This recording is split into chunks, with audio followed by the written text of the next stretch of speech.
मैं अमरपुर का बेटा बनने जा रहा हूँ, मुझे नेता नहीं बनना, मुझे बेटा बनकर कार्य करना है। मैं लोग हैं विधानसभा की जो हमारी जनता है, उनकी जो समस्या है, मेरी लड़ाई उनसे है कि आज भी वहाँ का युवा पढ़ने के लिए पढ़ाई के नाम पर पलायन करने को मजबूर है। ठीक है, दुसम्मान किया है। कांग्रेस ही एक ऐसी पार्टी है जिस पर आज तक इल्जाम नहीं लगा कि ये केवल किसी पर्टिकुलर कास्ट की पार्टी। लोगों ने कहा कि 1500 रुपए एटलीस्ट वृद्धा पेंशन होना चाहिए, तो 1100 लेके आए। तो ये क्या है? ये डर ही तो है। क्या तेजस्वी यादव सीएम बनेंगे? उनके नाम पर है मुहर है। देखिए, प्रचंड बहुमत के साथ 25,000 वोट से अमरपुर विधानसभा चुनाव जीतने जा रही है। पूरे बिहार में एक मिसाल कायम हो कि राजपूतों ने वैसा वोट किया अमरपुर विधानसभा में जो आज तक कभी नहीं किया। चुनाव आयोग से सवाल है तो चुनाव आयोग ही जवाब देगी ना। तो आखिर हमारे भाजपा भाइयों को उसमें क्या तकलीफ होता है? और यही चीज करना था तो लोकसभा चुनाव के पहले आप करवाते। नमस्कार, मैं हूं अमित सिंह और आप देख रहे हैं फर्स्ट बिहार झारखंड। देखिए, बिहार में इसी वर्ष विधानसभा के चुनाव होने हैं। महज 2-3 महीने रह गए हैं चुनाव के, लेकिन इस बीच देखिए तमाम सियासी दल जो है वो जनता के बीच जा रहे हैं, मिजाज जानने, ये जानने की कोशिश कर रहे हैं कि आखिर जनता किसके पक्ष में है। और इन्हीं तमाम चीजों को लेकर के फर्स्ट बिहार भी जानने की कोशिश कर रही है कि आखिर बिहार के 243 विधानसभा की क्या स्थिति है, अलग अलग विधानसभा में कौन से प्रत्याशी होंगे, किस पार्टी के प्रत्याशी होंगे, आखिर उनकी सोच क्या है जनता को लेकर के, पार्टी को लेकर के। और आज इसी कड़ी में हमारे साथ अमरपुर विधानसभा क्षेत्र के संभावित महागठबंधन से प्रत्याशी हैं राहुल सिंह चौहान। उनसे जानने की कोशिश करते हैं कि आखिर अमरपुर विधानसभा क्षेत्र की क्या क्या जो है परेशानी है और उनका विजन क्या है। राहुल जी, सबसे पहले तो आपका स्वागत है। लगातार जिस तरह से आप क्षेत्र में बने हुए हैं, लोगों के बीच आप काम कर रहे हैं, कांग्रेस को लेकर के भी सवाल करेंगे, लेकिन सवाल सबसे पहले कि क्या महागठबंधन से आपको उम्मीदवारी मिलेगी? बिल्कुल मिलेगी, क्योंकि हमारे जो प्रभारी साहब हैं उनके द्वारा भी हम सभी युवाओं को आश्वासन दिया गया है, पार्टी में बोला गया है। हमारे जो सर्वमान्य नेता हैं जननायक राहुल गांधी जी, उन्होंने भी मीटिंग में ये बोला था कि अभी तक हम लोग क्या कर रहे थे, जिनको दूल्हा बनाना चाहिए उनको तो बारात में डाल देते थे और जिनको बारात में जाना चाहिए उनको दूल्हा बना देते थे। और निश्चित रूप से इस बार बिहार विधानसभा चुनाव में ज़्यादा से ज़्यादा संख्या में युवाओं को मौका मिलेगा, जिससे कि ज़्यादा से ज़्यादा युवा पार्टी से भी जुड़ेंगे और हमारी पार्टी भी मजबूत होगी। तो हम लोगों को अपने नेता जननायक राहुल गांधी जी पे पूरा विश्वास है कि वो युवाओं के साथ न्याय करेंगे और युवाओं को जरूर मौका देंगे। क्योंकि देखिए सवाल मेरा राहुल जी इसलिए भी था क्योंकि आपका नाम ही है राहुल सिंह चौहान, और ये नाम हम इसलिए कह रहे हैं क्योंकि नाम तो है तो कहना ही होगा, लेकिन क्योंकि बिहार में राजनीति में जाति और जाति में राजनीति, ये इतना अंदर तक जो है घुसा हुआ है कि अगर इसकी चर्चा नहीं करेंगे तो बेमानी होगी। ये सच्चाई है, ये जमीनी हकीकत है कि जब भी आप चुनाव में जाते हैं तो जाति की बात होती ही होती। और पिछले अगर विधानसभा को हम टटोल कर देखते हैं तो जातीय समीकरण को ख्याल में रखते हुए ही आपकी पार्टी ने यानी कांग्रेस ने एक राजपूत उम्मीदवार को मैदान में उतारा भी। स्थिति क्या हुई आप जग जाहिर है वहां से जो है देखिए कि एनडीए गठबंधन ने बाजी मारी है ना, मंत्री भी है जयंत। तो आखिर कहां से चूक हो गई? क्योंकि समीकरण का तो ख्याल रखा आपकी पार्टी ने, कांग्रेस ने अमरपुर विधानसभा में समीकरण का बिल्कुल ख्याल रखा, क्योंकि राजपूत हम जो देख रहे हैं, राजपूत और कह सकते हैं कि कुशवाहा का एक जो है बड़ा जनाधार है, बड़ी संख्या भी है। तो जातीय गोलबंदी रखी, एनडीए ने कुशवाहा पर दांव लगाया और कांग्रेस ने राजपूत पर दांव लगाया। और कहा भी जाता है कि राजपूत वोटर जहां शिफ्ट कर जाएगा जीत वहां हो जाएगी, पलड़ा भारी हो जाएगा। कहां चूक हो गई, क्या मानते हैं कहां पे ये हो गई चूक? देखिए, हमारी पार्टी निश्चित रूप से पिछली बार चुनाव हारी है, लेकिन मैं एक पार्टी का प्रतिनिधित्व करने के नाते मैं किसी की कमी या खामियों को नहीं बोलना चाहता। बस मैं ये कहूँगा इस बार हमारी पार्टी जो है प्रचंड बहुमत के साथ 25,000 वोट से अमरपुर विधानसभा चुनाव जीतने जा रही है। और जो कमी रही थी हमारे समाज की तरफ से, राजपूत समाज की तरफ से, मैं उन लोगों से मिला, उनसे मैंने बात किया। उन्होंने भी पूरा विश्वास के साथ कहा है कि किसी भी सूरत में इस बार हम लोग महागठबंधन के साथ हैं और महागठबंधन को वोट ही नहीं करेंगे भरपूर वोट करेंगे, ऐसा वोट करेंगे कि पूरे बिहार में एक मिसाल कायम हो कि राजपूतों ने वैसा वोट किया अमरपुर विधानसभा में जो आज तक कभी नहीं किया। ठीक है, लेकिन लेकिन स्थानीय अगर समस्या की बात करेंगे, लगातार आज भी जो है कहा जाता है कि जो छोटे मोटे अगर समस्या की बात करें, जैसे कि नली गली को लेकर के बात करते हैं कि विधायक जी ने तो ध्यान ही नहीं दिया, एनडीए को जबकि मंत्री भी हैं, सब कुछ है, तो आखिर क्या वजह मानते हैं कि मंत्रिमंडल में भी जगह दी गई है, वहां से विधायक भी है, तो कम से कम क्षेत्र का विकास हो जाता, आखिर क्यों नहीं ध्यान दिया गया, या क्या लग रहा है कि स्थानीय मुद्दे आज भी वही रह गए? स्थानीय मुद्दे में देखिए, वहाँ सबसे बड़ी जो समस्या है वो डिग्री कॉलेज की समस्या है। ठीक है, कि आज भी वहाँ का युवा पढ़ने के लिए पढ़ाई के नाम पर पलायन करने को मजबूर है। ठीक है। दूसरी जो अमरपुर की सबसे बड़ी समस्या है वो जाम की समस्या, एक बाईपास बनना है जिसके लिए कई बार शिलान्यास हो चुका है, कई वर्ष बीत गए, बन रहा है, कहाँ बन रहा है, कब बनेगा, कोई उसका रोड मैप तैयार नहीं है। बस ये सुनने में आ रहा है कि घोषणा हो गया ऐसे बनना है। तो मेरी जो लड़ाई है, मैं अपनी लड़ाई ना किसी प्रतिनिधि से मानता हूँ या ना किसी और अन्य लोगों से, मेरी लड़ाई है जनता की समस्या के साथ। ठीक है, कि मुझे जो लड़ाई लड़नी है वहाँ पे जो हमारे लोग हैं, विधानसभा की जो हमारी जनता है, उनकी जो समस्या है, मेरी लड़ाई उनसे है। तो मैं बार बार अन्य चैनलों के माध्यम से, अन्य प्रेस कॉन्फ्रेंस के माध्यम से मैं ये बोल चुका हूँ कि वहाँ जो मेरी पहली प्राथमिकता होगी, एक तो डिग्री कॉलेज की स्थापना करवाना, दूसरा जो वर्षों से रुका हुआ है बाईपास का कार्य नहीं हो रहा है वो करवाना, और तीसरा प्रमुख मुद्दे में है कि अमरपुर में रेल कनेक्टिविटी नहीं है, जबकि अमरपुर को मिनी कलकत्ता के नाम से भी जाना जाता है, कि अमरपुर एक व्यवसाय का हब माना जाता है।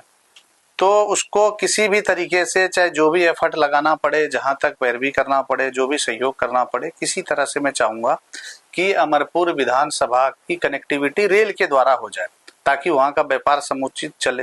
लेकिन यहाँ पर थोड़ा सा रोकना चाहेंगे, क्योंकि राहुल जी है क्या कि जयंत जी मंत्री हैं, एनडीए की सरकार है, बिहार में भी है और केंद्र में भी है। अगर रेल की भी बात होती है तो उनके लिए ज्यादा आसानी होती, डिग्री कॉलेज की भी बात कर रहे हैं, उनकी सरकार है, उनके लिए आसानी होती है। अगर क्या हो रहा है आखिर, ये जो है कनेक्शन क्यों कट जा रहा है? देखिए, एक ही माँ बाप के 4-5 बच्चे होते हैं, किसी के 2, किसी के 3। अब तीनों तो बराबर नहीं होता, हाथ की हर उंगली बराबर नहीं होती।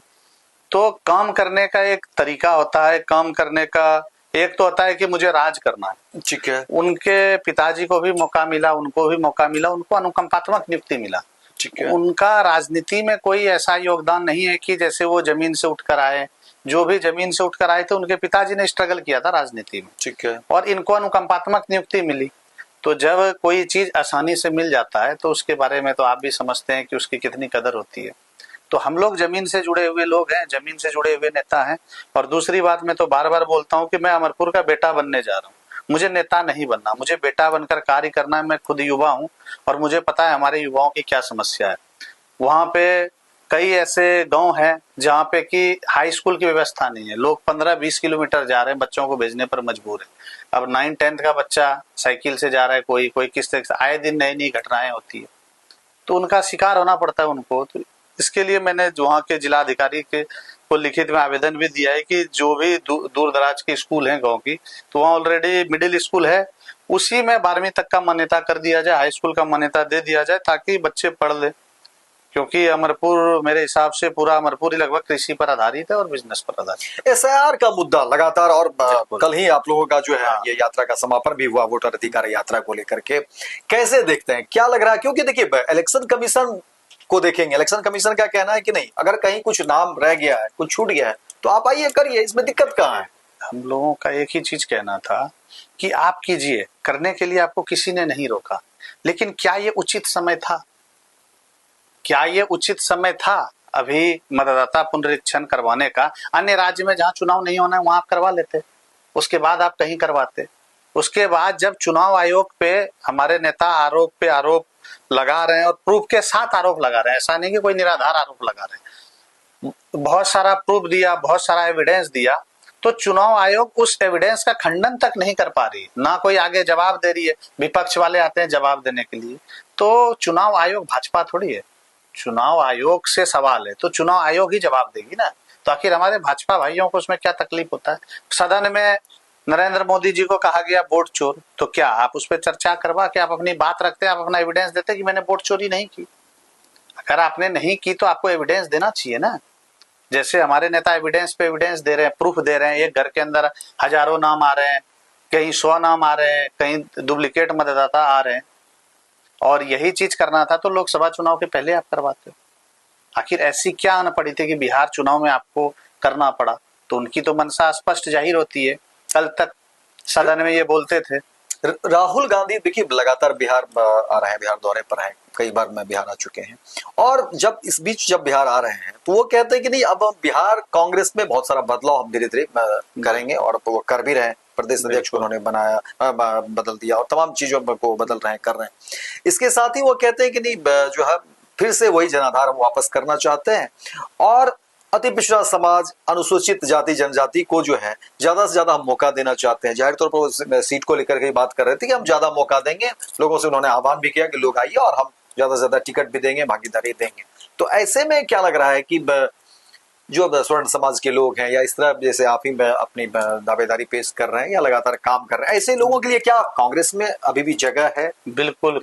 अगर ऐसे लोगों के लिए कांग्रेस के अलावा एक बात बताइए, स्वर्ण समाज को, या स्वर्ण समाज छोड़िए, कांग्रेस का एक कल्चर है, उसने हर जाति का, हर धर्म का सम्मान किया है। कांग्रेस ही एक ऐसी पार्टी है जिस पर आज तक इल्जाम नहीं लगा कि ये केवल किसी पर्टिकुलर कास्ट की पार्टी है। बाकी कोई भी पार्टी ले लीजिए, हर किसी पे अपना अपना इल्जाम है, लेकिन कांग्रेस तो आजादी से पहले से थी और आजादी के बाद में और आज तक है।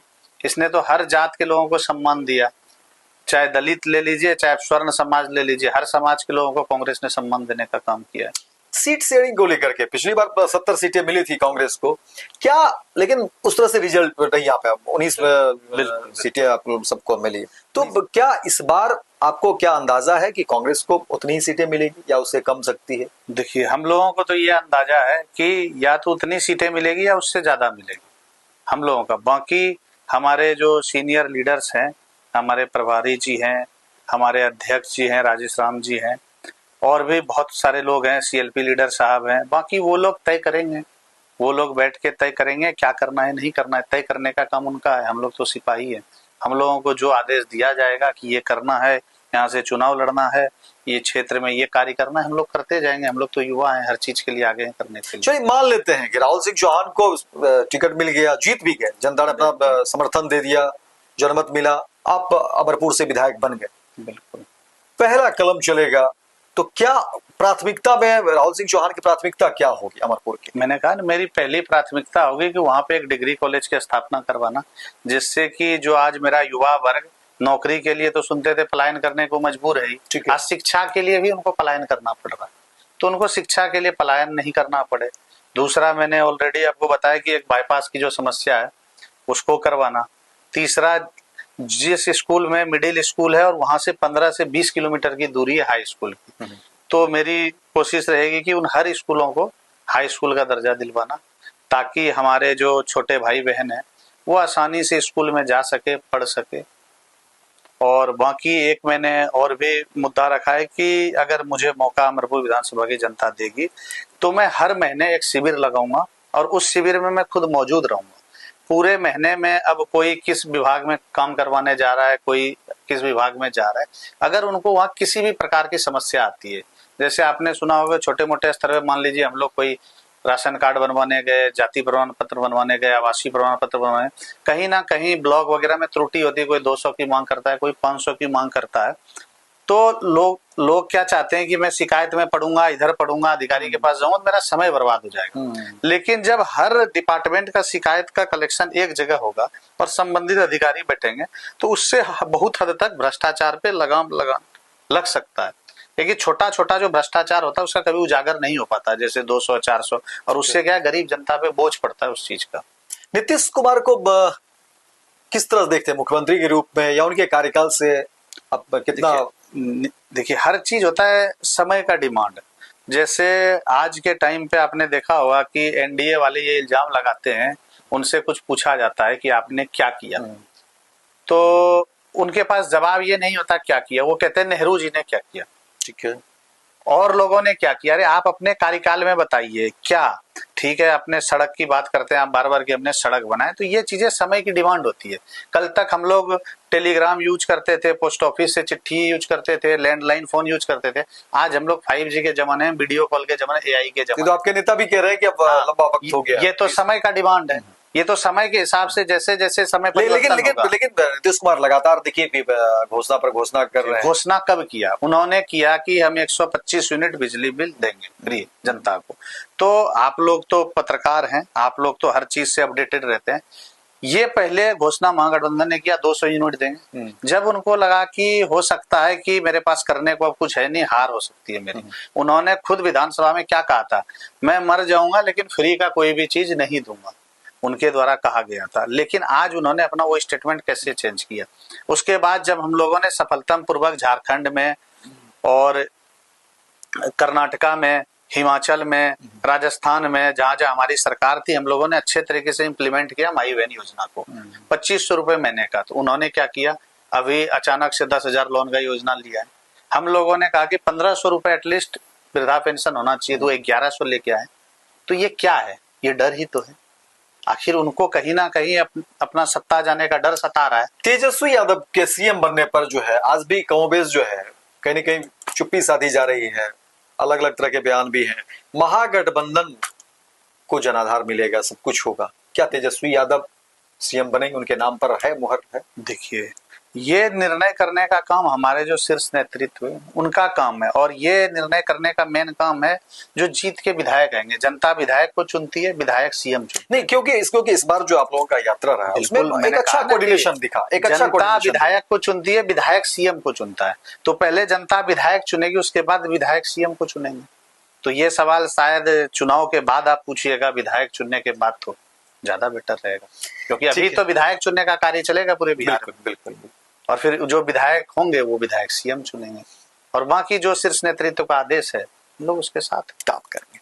तो देखिए, ये है राहुल सिंह चौहान है जो अमरपुर विधानसभा क्षेत्र में लंबे समय से काम कर रहे हैं, जनता के बीच काम कर रहे हैं, और कांग्रेस के कार्यकर्ता है, नेता है, और इस बार महागठबंधन से अपनी दावेदारी पेश कर रहे हैं। देखना दिलचस्प होगा कि महागठबंधन से इनको दावेदारी मिलती है, क्या होता है, और फिर जनता का जनमत इनको कितना मिलता है, ये भी देखने वाली बात होगी।